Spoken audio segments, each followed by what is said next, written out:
अस्सलाम वालेकुम दोस्तों, आज लाल कमोरी का आपको शौक करवाना है। पहले आप इनके कान चेक कर लें। टोटल है 11 बकरियां, एक बकरा। मालिक से रेट पूछते हैं, पहले आप शौक चेक कर लें। जितने भी हमारे पाकिस्तानी शौकीन हज़रात ये वीडियो देख रहे हैं, तमाम शौकीनों से गुजारिश है पहले आप लाइक कर लें। वीडियो पसंद है शेयर आपने लाजमी करना है। लंबे लंबे कानों वाली खूबसूरत ब्रीड की माशाल्लाह कमोरी बकरियां आपको चेक करवा रहे हैं।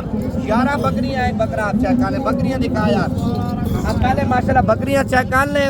इनका जो रेट वगैरह है मालिक से पूछते हैं, पहले आप शौक चेक कर लें। देखें, शौक करना है, ऐसा शौक करें, ऐसी बकरियां पालें, डेरे पे खड़ी करें, पता चले यार माशाल्लाह आपने को बकरियां खड़ी की हैं। आयशा भी इनका क्या रेट मांग रहे हो? 10 लाख, 15 लाख, 20 लाख में भी है, 25 भी है। अच्छा, 10 लाख से स्टार्ट है, 25 लाख तक हैं बकरियां। 25 लाख। ये टोटल कितनी बकरियां माशाल्लाह आपने रखी हैं? 20 बकरियां हैं। और पीछे कितना माल है?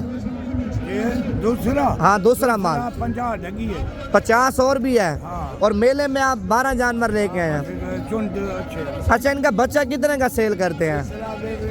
5 लाख भी है, 3 लाख भी है, 4 लाख भी है। लो जी, 3 लाख से लेके 4 लाख तक इनका बच्चा माशाल्लाह जाके सेल करते हैं। ब्रीड भी आप चेक कर ले, खालिस ब्रीड है।